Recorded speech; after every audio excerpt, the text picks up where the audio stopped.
नमस्कार दोस्तों, राधे राधे। तो आज हम रिवाइज़ करने वाले एक बहुत ही बेहतरीन, बहुत ही इम्पोर्टेंट चैप्टर जो कि आपके एग्ज़ाम में आता ही है। 4 से 5 मार्क्स का, कभी-कभार ये 8 मार्क्स तक का भी देखने को मिल चुका है हमें। तो चलो स्टार्ट करते हैं इस ईज़ीएस्ट चैप्टर को, ई-वे बिल की रिवीजन।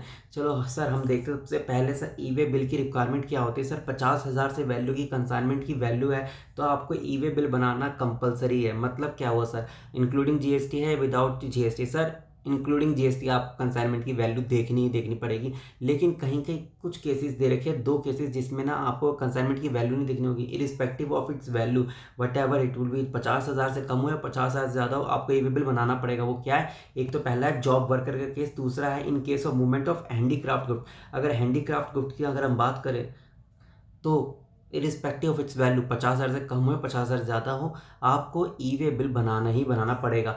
तो ई-वे बिल का फॉर्म क्या होता है सर, फॉर्म होता है EWB01। और किसको बनाना होता है सर, रजिस्टर्ड सप्लायर को बनाना होता है। लेकिन अगर हम सप्लायर की बात करें वही अनरजिस्टर्ड है तो क्या होगा सर, रिसिपिएंट देखना होगा कि हमारा रजिस्टर्ड है या नहीं। अगर रिसिपिएंट मान लो कि मेरे को आप सामान बेच रहे हैं, आप अनरजिस्टर्ड है, मैं रजिस्टर्ड हूँ, तो ये अब मेरी रिस्पॉन्सिबिलिटी कि मेरे को ई-वे बिल बनाना पड़ेगा। अब बात करते हैं अगले टॉपिक की, कंसाइनमेंट वैल्यू हमने देख लिया।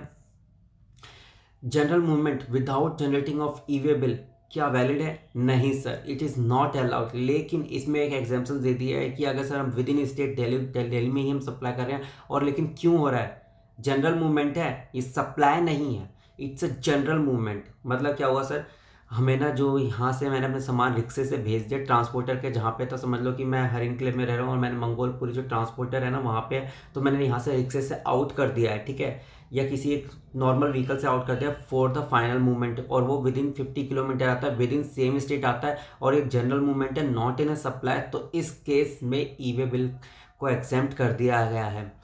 लेकिन अगर आप बात करें सर 50 किलोमीटर के अंदर ही अंदर रहता, लेकिन वो फाइनल गुड सप्लाई हो रहा था, मतलब कि क्या हुआ सर, आप 1 किलोमीटर दूर पे यहाँ मेरे घर से दूर रहते हैं, और वो जो गुड्स की वैल्यू है, कंसाइनमेंट वैल्यू अगर हम बात करें वो 51,000 है, तो क्या मेरे को बनाना पड़ेगा, विद इन स्टेट है और 50 किलोमीटर के अंदर है सर, आपको बनाना पड़ेगा। It's not a general movement, तो ये ध्यान रखिएगा, ठीक है। इन case of change of vehicle, तो आपको जब भी, जैसे मतलब क्या हुआ, सिंपली अपना ट्रक जा रहा था रास्ते से, फ्लाईओवर में वो डैमेज हो गया, टूट गया, खराब हो गया, किसी ने पकड़ लिया, टायर पंचर हो गया, वो व्हीकल चलने योग्य है नहीं, तो आपने क्या हुआ, दूसरा एक व्हीकल भेजा, तो क्या आपको एक व्हीकल नंबर अपडेट करना होगा? जी हाँ सर, आपको अपडेट करना ही होगा, इट्स अ कंपलसरी ऑब्लिगेशन। लेकिन इसमें भी एक एग्जाम्पशन देते हैं, अलाउड विदाउट अपडेशन। कब? जब जो डिस्टेंस है ना वो अप टू 50 किलोमीटर है, तो एग्जेम्प्ट कर दिया है। अब बात करते हैं, अगर आपने गुड्स ट्रांसफर कर रहे हैं वो by railway, by air and by vessel कर रहे हैं, तो इस केस में क्या होगा, जो आपने जो ई-वे बिल जनरेट करना तो कंपलसरी है फॉर द रजिस्टर्ड पर्सन। जो रजिस्टर्ड पर्सन है तो उसको तो ई-वे बिल जनरेट करना ही करना होगा। जो पार्ट बी होगा ना, बिफोर और after commencement of the movement, आपको पार्ट बी मतलब कि जो रेलवे का जो नंबर होगा ना, रेलवे गाड़ी का जो नंबर होता है, क्योंकि वो आपको अभी उस समय पता नहीं होता मूवमेंट के वक्त, तो इसलिए उसमें लिखा हुआ है बिफोर और after the commencement of movement. जैसे ही आपका जो रेलगाड़ी छुक छुक छुक छुक चल पड़ी है, चलने वाली है, तो उस समय आपको पार्ट भी अपडेट करना होगा। पार्ट ए तो फर्निश करेंगे करेंगे आपने, जब मूवमेंट करने के लिए आपने दे दिया आगे, इससे पहले रेलवे एक्सेप्ट ही नहीं करता है गुड्स आपका, ठीक है। अब बात करते हैं चेंज ऑफ कन्वीनियंस। अब क्या है कि आपका जो कन्वीनियंस है ना वो चेंज हो रहा है, वो डैमेज नहीं था। मतलब क्या हुआ sir, goods are transfer from one convenience to another. मतलब क्या हुआ, सिंपली जो है ना, आपका मुंबई एयरपोर्ट तक ना अपने सामान के लिए किसी एक टेम्पो को हायर करा, अब मुंबई एयरपोर्ट से आपका हवाई जहाज जाना है दिल्ली में, तो क्या यहाँ पे दो दो मूवमेंट हो रही है, तो दोनों मूवमेंट के लिए अलग अलग ई-वे बिल बनेगा। अगर आप सोचो कि दिल्ली एयरपोर्ट पर उतरने के बाद वो मेरे घर पे आ रही है, उसके लिए आपने एक और एक टेम्पो ले लिया, ट्रक ले लिया, किसी को भी हायर करा, टोटल 3 कॉज ऑफ मूवमेंट है। फॉर ईच मूवमेंट एक सेपरेट ई-वे बिल जनरेट होगा। हमारे उस केस में क्या आता सर, हमारा व्हीकल डैमेज हो गया, तो यहाँ पे क्या है, हमारा जो मूवमेंट है वो स्पेसिफिकली अलग अलग है, और स्पेसिफिकली अलग अलग मूवमेंट हो रही है, अलग अलग व्हीकल से हो रही है, तो इस केस में आपको ई-वे बिल सबके लिए अलग अलग जनरेट करना होगा। अब बात करते हैं change of transporter. Vehicle damage होगा, व्हीकल अलग अलग हो गया, अब ट्रांसपोर्टर भी तो चेंज हो रहा है। तो हमने बात करा था जो ई-वे बिल होता है उसमें 2 पार्ट होते हैं, एक तो पार्ट ए और एक होता है पार्ट बी। जरा ध्यान समझिएगा, पार्ट ए में तो गुड्स की डिटेल्स होती है कि इनवाइस नंबर क्या है, इनवाइस की डेट क्या है, या चलान नंबर तो चलान नंबर की डेट क्या है, गुड्स का HSN code, quantity and rate, amount, tax, ये सब होता है। लेकिन पार्ट बी में क्या होता है, ट्रांसपोर्टर की डिटेल होती है। अब जब ट्रांसपोर्टर चेंज हो रहा है तो पार्ट बी में क्या करेगा, ट्रांसपोर्टर खुद अपना ई-वे बिल जो नंबर मिला होगा ना उसको, तो वो वहाँ पे डालेगा और अपने पार्ट बी ट्रांसपोर्टर आईडी डाल के उसको अपडेट कर सकता है। अगला ऑप्शन आता है कंसोलिडेटेड ई-वे बिल। जैसा मैंने आपको बताया कि सर मेरा तो मूवमेंट हो ही रहा था गुड्स में, वो टेम्पू में या ट्रक में। अब वो क्या था, ट्रक ना सर, मेरा तो छोटा सा एक किताब जा रही थी छोटे बच्चों के लिए, प्यारे प्यारे बच्चों के लिए, जो मैंने रंगीन नोट्स मंगाए थे, उन्होंने बस एक पतली सी किताब मांग ली और वो ट्रक खा लिया। अब ट्रक खा लिया तो क्या करे, अब वो खाली तो जाएगा नहीं, तो उसमें अलग अलग लोगों का भी सामान है, तो उसके लिए उसके पास अलग अलग इनवॉइस है, अलग अलग ई वे बिल है। तो उस केस में क्या करेगा, वो सभी ई वे बिल है जो भी अलग अलग पर्सन से मिला है, रजिस्टर्ड पर्सन सबसे मिला हुआ है ना, तो उसके लिए क्या करेगा, वो एक कंसोलिडेट ई वे बिल बना लेगा। मतलब सभी ई वे बिल का नंबर डालेगा ऑनलाइन ऑनलाइन ऑनलाइन, और एक ही जनरेट कर लेगा ई वे बिल, जो कि रास्ते के लिए वैलिड होगा। और अगर किसी ने पकड़ लिया तो वो इस कंसोलिडेट ई वे बिल दिखा लेगा, और वो जो होगा इंस्पेक्टर वो देख लेगा, अच्छा ये सब है गुड्स, और अपने अकॉर्डिंगली जिसका गुड्स होगा अगर वेरीफाई करना हो तो वो निकाल के चेक कर सकता है। इन्फॉर्मेशन फॉर GSTR 1, हाँ जी सर, अब GSTR 1 हो गया फाइलिंग आसान। जैसे ही मैंने गुड्स का रिसिपेंट का डिटेल अपनी ई वे बिल की वेबसाइट पर डाला तो GSTR 1 ने खुद ब खुद उस डिटेल को कैच कर लिया, एंड GSTR 1 में वो पॉपअप अपने आप हो जाता है, आप एक्सेप्ट करके आगे फर्निश कर सकते हैं। अगला आता है कॉन्सेप्ट, उसका नाम है cancellation of e way bill. क्या हम कैंसिल कर सकते हैं सर, आपको टाइम पीरियड दे रखा है बस 24 घंटे का। 24 घंटे के अंदर अंदर अगर आपने ई वे बिल कैंसिल कर दिया तो ठीक है, उसके बाद cancellation is not permissible at all. मतलब 24 घंटे के बाद आप कैंसिल कर ही नहीं सकते हैं, ठीक है। Validity of e way bill, अब validity of e way bill पे तो क्वेश्चन बनता ही बनता है। मतलब इंटर लेवल पे फाइनल लेवल की बात करें, दोनों पे आता है कि अब तो 200 किलोमीटर की बात करें तो वैलिड रहता है 1 डे तक। अगर हम 200 किलोमीटर से यार 5 डे ऑफ से अगर हम बढ़ाते तो 1 एडिशनल डे बढ़ जाता है। मतलब 202 किलोमीटर है तो 2 किलोमीटर ही बढ़ा, कोई नहीं, हम एक दिन और दे देंगे। 200 kilometre up to 1 day valid है, 202 किलोमीटर मतलब 200 से जितना भी 200 पार्ट और 5 डे ऑफ होगा तो 1 डे एडिशनल रहेगा। 402 है तो कितने दिन के लिए वैलिड होगा, क्वेश्चन ये आया था, समझे आप बात को। आपने यहाँ तक तो पढ़ लिया था, अब बात करते हैं क्वेश्चन आता है 402 किलोमीटर तो कितने दिन वैलिड रहेगा सर, 200 किलोमीटर के लिए अप टू 1 डे, पार्ट और पार्ट डे ऑफ के लिए 1 डे एडिशनल मिलता है फॉर एवरी 200 किलोमीटर। मतलब 400 तक 2 हो गया, फिर उसके बाद 2 किलोमीटर और है पार्ट है तो कोई नहीं 3 दिन मिल जाएगा। लेकिन ओवर डायमेंशनल कार्गो होते हैं बड़े बड़े, अब वो तो ज़्यादा दूरी डिस्टेंस तय नहीं कर पाते क्योंकि वो कुछ ज़्यादा ही बड़े व्हीकल होते हैं। आपको पता होगा कि उनका नो एंट्री का टाइम होता है, जब नो एंट्री है तो वो लोग चला नहीं सकते और कम कम डिस्टेंस पे ही उनको रोकना पड़ता है, तो इसीलिए उनको ज़्यादा समय दे दीजिए। जो ओवर डायमेंशनल कार्गो से होते हैं अप टू 20 किलोमीटर 1 डे के लिए वैलिडेड है, और एवरी 20 किलोमीटर और part day of additional 1 day meal जाएगा। अब रेलिवेंट डेट क्या होता है, जैसे कि अगर आज हमने 4 बजे अगर जनरेट करा तो एक दिन कब से कैलकुलेट होगा सर, मिड ऑफ नाइट, मतलब कि आज के डेट से नहीं होगा 4 बजे से, मिड ऑफ नाइट मतलब रात के 12 बजने के बाद से आपका 1 डे काउंट होगा रात के अगले 12 बजने तक। मतलब अगर आपने 4 बजे 3 बजे 2 बजे स्टार्ट किया तो उससे नहीं होगा, आज रात के 12 बजने के बाद एक दिन काउंट होगा, यानी कि अगले दिन 12 बजे खत्म होगा, ठीक है। अब आते हैं extension of time of e way bill. Sir हमारा किसी बाई चांस जैसे आपने बताया था कि हमारा जो ट्रांसपोर्टर था वो चेंज हो गया, व्हीकल डैमेज हो गया, इसकी वजह से एक दिन में तो सप्लाई हो ही नहीं पाया, हमें चेंज करने में टाइम लगा, तो क्या हम एक्सटेंड कर सकते हैं ई वे बिल को? जी हाँ सर, 8 घंटे के अंदर अंदर जब ई वे बिल को आप एक्सटेंड कर सकते हैं, ठीक है। कब? लेकिन जब वो एक्सपायर होता है ना, एक्सपायर हुआ रात के 12 बजे, तो मतलब कि अगले सुबह के 8 बजे तक आप ई वे बिल को एक्सटेंड कर सकते हैं। Intimation available, supplier if registered, अगर सप्लायर रजिस्टर्ड है तो पार्ट ए ऑफ फॉर्म कौन भरेगा? सप्लायर ही भरेगा। लेकिन अगर recipient is registered, recipient registered supplier नहीं है तो part A of e way bill कौन फर्निश करेगा? जैसे हमने बात करा था, रिसिपिएंट फिल करेगा।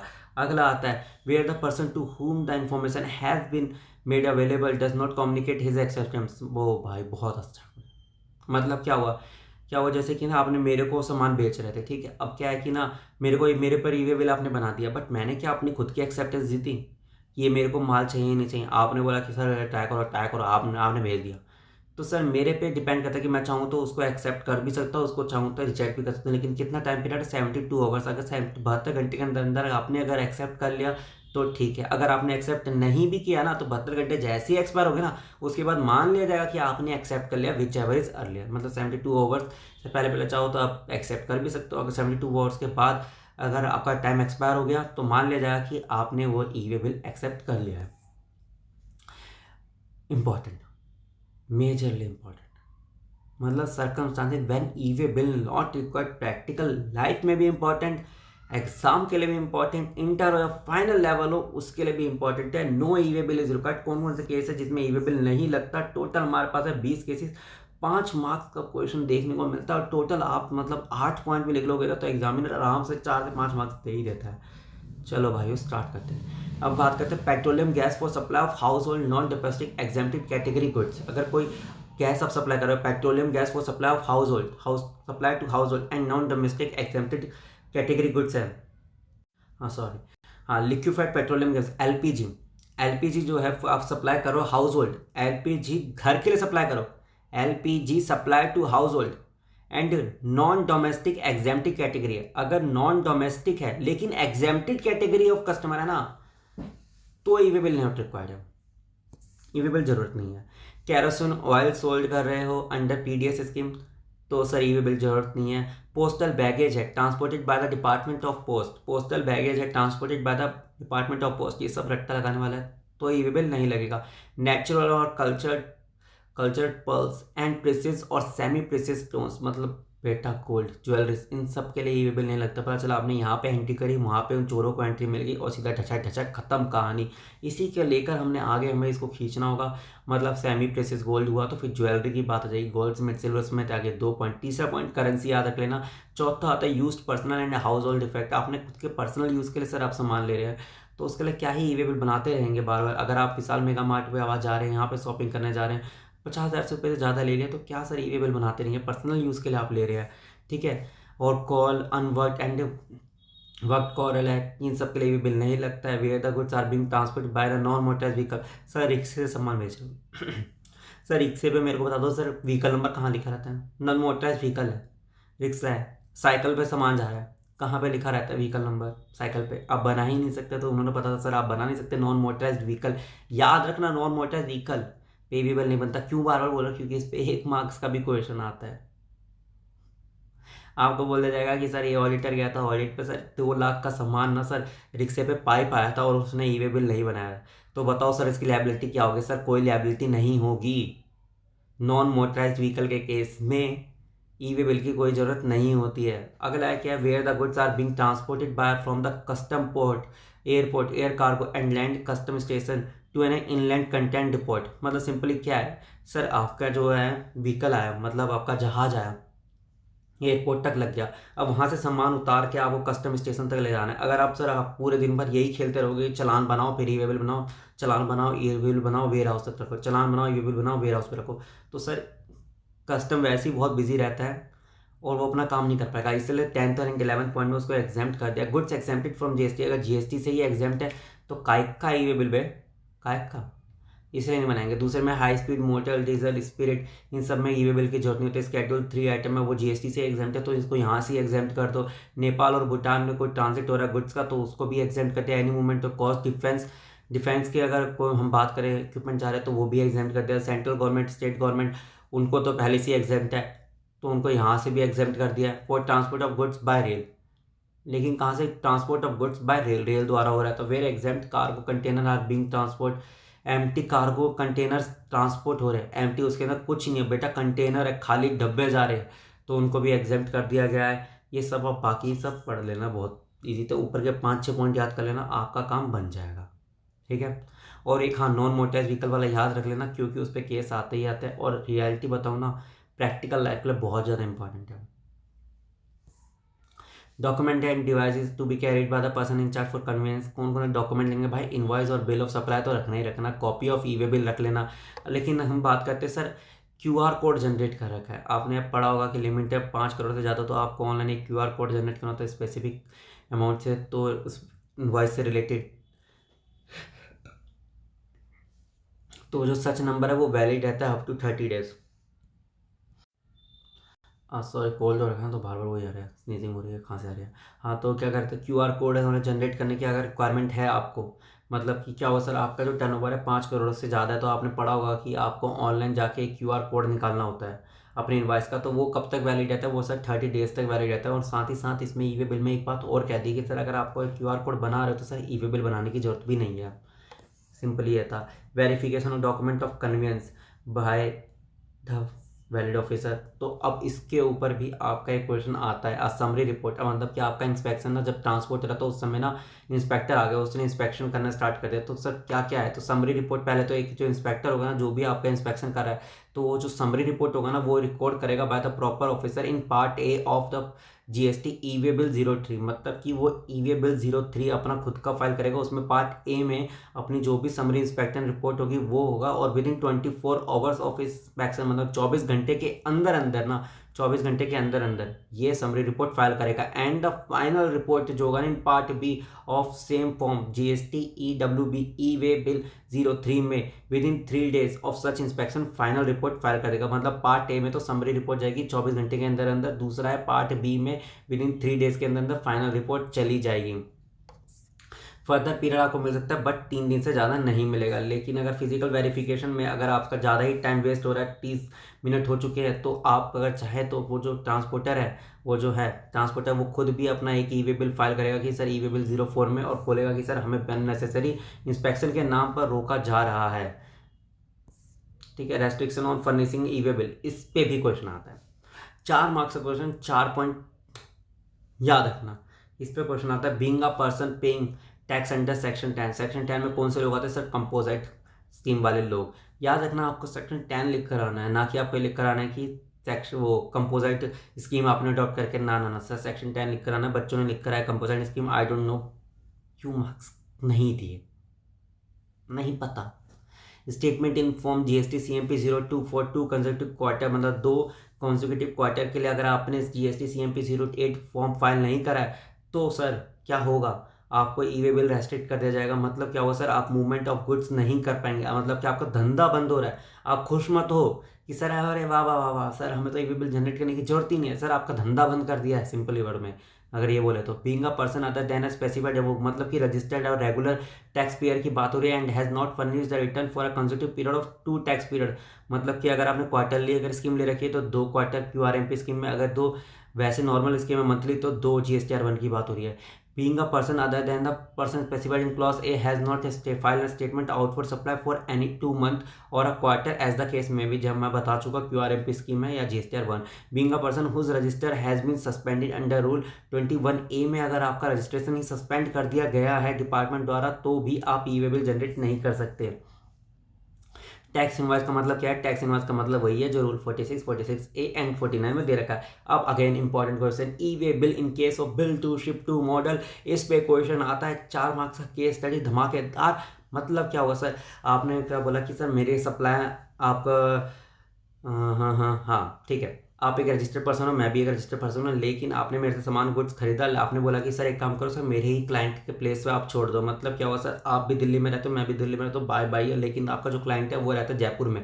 तो क्या होगा sir? Bill to shift to model कहता है कि बिल टू तो आपने अपने क्लाइंट पे करा जो कि दिल्ली में था, लेकिन उसने बोला जयपुर में सामान छोड़ना था, तो शिफ्ट टू में वहाँ लिख दिया। क्या जो आपका क्लाइंट है वो रजिस्टर्ड पर्सन है, क्या उसको भी एक और ई वे बिल बनाना होगा? आंसर इज नो, क्योंकि मूवमेंट हो चुकी है कंप्लीट।